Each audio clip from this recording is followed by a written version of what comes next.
હું એટલું કહું કે કદાચ મા બાપ કોઈ પોતાના સ્વાર્થ સિદ્ધ કરવા માટે કે મા બાપ પોતાનો કોઈ પણ લાભ વિચારીને તમને કોઈ કુજગ્યાએ ખોટી જગ્યાએ દેતા હોય કે વિવાહ કરતા હોય તો ઓબ્જેક્શન જરૂર ઉઠાવજો. 5 માણસ પરિવારના ભેગા કરીને વાત કરજો કે ભાઈ આ એના લાભ માટે કે એના સ્વાર્થ માટે અમને મોડી જગ્યાએ આપે છે કે સંબંધ કે વિવાહ કરે છે તો ઓબ્જેક્શન ઉઠાવું, એની હું ના નહીં કહેતો. પણ મા બાપ સારું વિચારીને કામ કરતા હોય તો આપણી વાસનાઓને કારણે આપણી યુવાનીના કેફમાં કે અમુક પ્રકારના યુવાની અવસ્થા આવે એટલે અમુક હોર્મોન્સ જાગૃત થતા હોય શરીરમાં. એ સ્વાભાવિક શરીરની પ્રક્રિયા છે. એ વખતે થોડોક માણસે કંટ્રોલ રાખવો જોઈએ. મન અને ઇન્દ્રિયો અંતઃકરણ ઉપર એને થોડોક કંટ્રોલ રાખવો જોઈએ. હું ઘણીવાર વાત કરું કે ક્રિકેટના મેદાનમાં કોઈ બહુ ડેન્જરસ બોલર આવે, ફાસ્ટ બોલર હોય, શોએબ અખ્તર જેવો, દાંડિયું ઉડાડીને ક્યાંય ને ક્યાંય નાખી દે એવો હોય, તેથી રન ન થાય તો મુવા પણ વિકેટ ન પડવા દેવાય. એવો ડેન્જરસ બોલર આવે ને, તેથી રન ન થાય તો કંઈ નહીં પણ વિકેટ ન પડવા દેવાય. પછી ગમે ત્યારે મોળો બોલર આવે ત્યારે ચોકા ને છક્કા ઝીકી દેવા. એમ યુવાની અવસ્થા, એનો પ્રારંભ એ ડેન્જરસ બોલર જેવો છે. એ સમયે જો તમે કંઈ પણ ધ્યાન ન રાખ્યું તો દાંડિયુંને ઉડતા વાર લાગે નહીં. કાં કેચ થઈ જાઓ, કાં દાંડી ઉડી જાય, કાં LBW થઈ જાઓ, ગમે થઈ જાઓ તમે. એટલે યુવાન અવસ્થા જ્યારે સ્ટાર્ટ થાય એ સમયે માણસે બહુ સારું બ્રેક રાખવી જોઈએ જીવનમાં. માતા પિતાની થોડી આજ્ઞા, થોડા કોઈ ગુરુજનોનો આદેશ, એની આજ્ઞા, સત્સંગ, એનો યોગ રાખીએ તો એ આપણી યુવા અવસ્થા પાર થઈ જાય. પછી કાંઈ વાંધો નહીં. તમે બધા ક્રિકેટ જોઈએ છે, ખબર છે છેલ્લી ઓવરમાં કેવી ધડધડાટી બોલે. અને પહેલો દડો કોઈ પણ રમવા જાય એટલે ગમે એવો બેટ્સમેન હોય તો ધ્યાન દઈને રમે, કારણ કે એને ખબર હોય કે હજી સ્ટાર્ટિંગમાં ઉલ્લી ન જવાય. એમ યુવા અવસ્થા એનો સ્ટાર્ટિંગ પોઈન્ટ દીકરા દીકરીઓ બધા માટે ડેન્જરસ છે.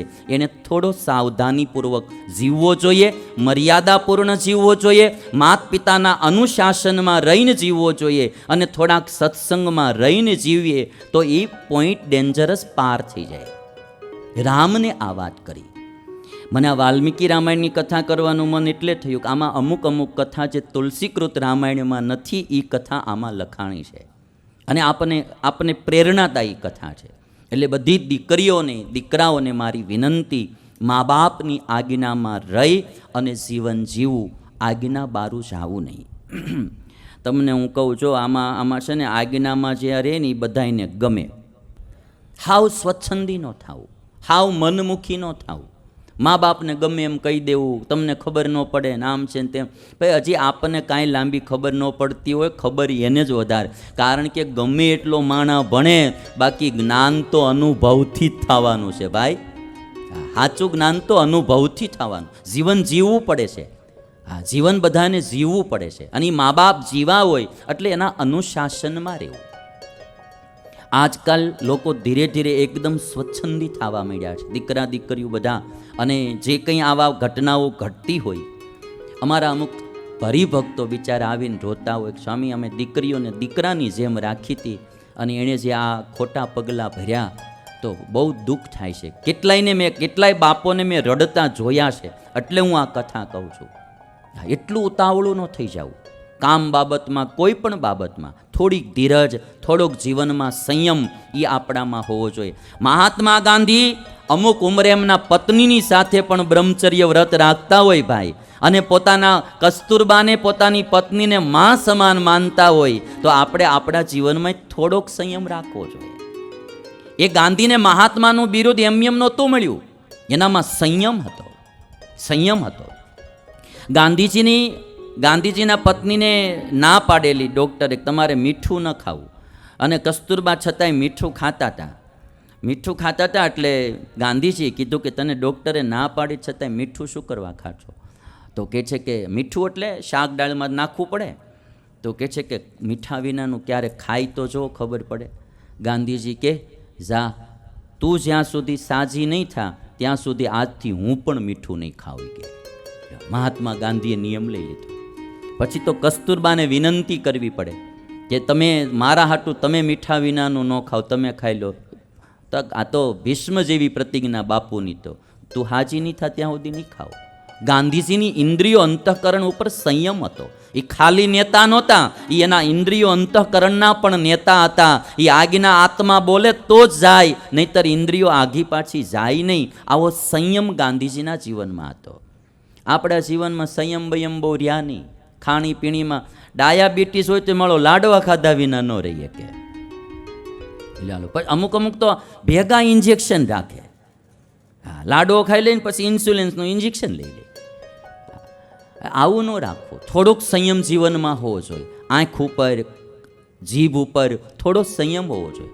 નડતું હોય, અમારે એક ભગત છે, તો ઘણીવાર હું ક્યારેક ડ્રાઇવિંગ મારે લઈ જાઉં તો અમારે તો હું ગમે ત્યાં ગયા હોય, જમવાનું બધા સારું બનાવતા હોય તો ભાઈને ભજીયા બહુ ભાવે ને ભજીયા ખાધા વિના નો રહીને, અને ભજીયા હારી પેટના ખાઈ લે, પછી ગાડી લઈને જતા હોય કે સ્વામી ઘડીક ઊભા રહેજો, હું હમણાં આવું. એ કે એમ કરીને ઉપડે. પછી મેં ડ્રાઈવરમાંથી જ કાઢી નાખી. મેં આને વારે વારે જવાનું થાય, ખાવામાં ધ્યાન ન રાખે બિલકુલ.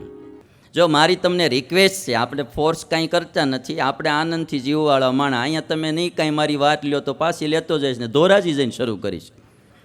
હા, એટલે આપણે એવો કોઈ આગ્રહ નહીં, પણ મારું તમને એટલું કહેવું કે જો ખાવાના તો ઢગલા થાય બાપ, આપણે ખાવા માટે જન્મા નથી, શરીર બગડે એવું ખાવું નહીં.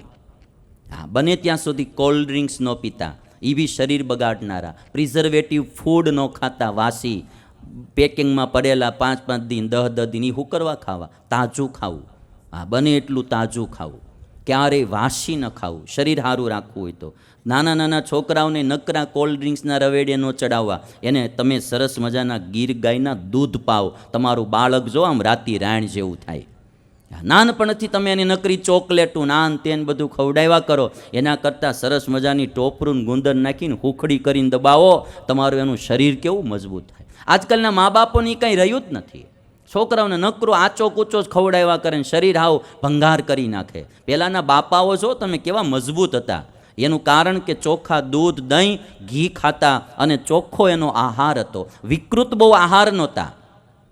એટલે મારે બધા યુવાનોને, બહેનો, ભાઈઓને વિનંતી, અને બને ત્યાં સુધી બહારનું નહીં ખાવું. જે ખાવું ને ઘરે બનાવીને ખાવું. પાણીપુરી બનાવવી તો ઘરે બનાવવી, તાજું ને ચોખ્ખું ખાવું. અત્યારે ભેળસેળ એટલી બધી વધી ગઈ છે, બહારનું ખાધા જેવું રહ્યું નથી. એટલે થોડોક સંયમ જીભ ઉપર, થોડોક સંયમ કામ ઉપર. અને પછી વિશ્વામિત્ર રામ લક્ષ્મણને લઈને આગળ ચાલ્યા છે. રસ્તામાં અહલ્યા મળ્યા છે, અને અહલ્યાનો રામચંદ્ર ભગવાને ઉદ્ધાર કર્યો છે, સ્પર્શ કરતાં ઉદ્ધાર કર્યો છે એનો. અને પછી જનકપુરીમાં વિશ્વામિત્ર અને રામચંદ્ર ભગવાન પધાર્યા.